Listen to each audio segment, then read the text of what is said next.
আজকে 17 তারিখ 12 মাস 2024 মঙ্গলবার কাঞ্চনপুর পার্টি আইপিএফটি ডিভিশন কমিটির উদ্যোগে আগামী 2024-এর 20 তারিখ ডিসেম্বর অবধি আমাদের ভারতবর্ষের শীতকালীন অধিবেশন তো চলছে।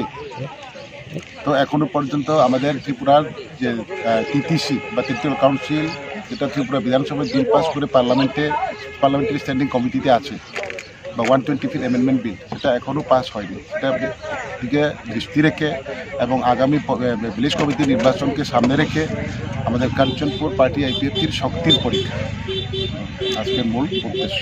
আমাদের শক্তির পরীক্ষা আজকে সফল হয়েছে।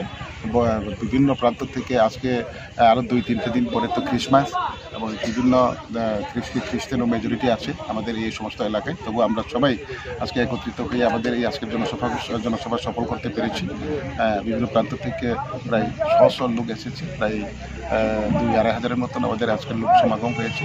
আমরা ভালো আলোচনা করেছি এবং আমাদের আওয়াজ ভারত সরকার অবশ্যই আমাদের আওয়াজ শুনবে এবং আমাদের যে পেন্ডিংগুলো কাজ আছে সেটি ভবিষ্যতে সেটা বাস্তবায়ন করবে। আমরা আমাদের তরফ থেকে, আমাদের পার্টির তরফ থেকে সেদিন প্রেস মিটেও আমরা বলেছি যে মাননীয় হোম মিনিস্টার আমাদের রাজ্যে আছে, আমাদের আওয়াজ উনিও যাতে শুনে ওনারা যাতে বিবেচনা করে তাড়াতাড়ি সেদিকে দৃষ্টি রেখে আইপিএফটির সারা ত্রিপুরা রাজ্যে আমাদের প্রোগ্রাম আছে। রাজ্যের সাথে আজকে কাঞ্চনপুর বিভাগীয় কমিটির উদ্যোগে আমাদের কাঞ্চনপুর 7 থানাতে জনসভা বা র্যালি হয়েছে।